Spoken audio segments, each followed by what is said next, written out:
В эту субботу Светлана Боровская отправилась в Музей истории Великой Отечественной войны. Первым делом экскурсия. Заглянем даже в хранилище экспонатов. Я мечтаю уже лет 10 о радиоприемнике «Партизан».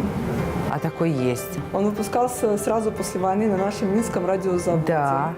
Одним из первых Это значит восстановленных. 45-й, 47-48 года Да. он выпускался. Их было выпущено очень мало. По легенде, неподтвержденной документально, этот радиоприемник дарили вместе с медалью партизан Отечественной войны первой степени.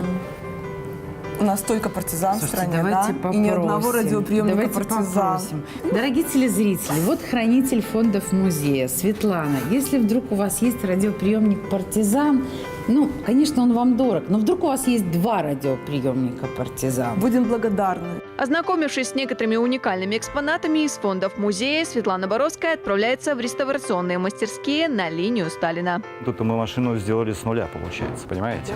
Полностью. Как таковой машины это не было. А я ж думала, это вот она стоит с войны, Нет. вы ее тут подделываете. Как говорят, как мы просто шутим, нам привезли, кинули 4 листа металла на землю. Ребята, надо такая машина. Тематический эфир в канун Дня Великой Победы смотрите уже в эту субботу. Включайте «Доброй раницы, Беларусь» со Светланой Боровской завтра в 9:10.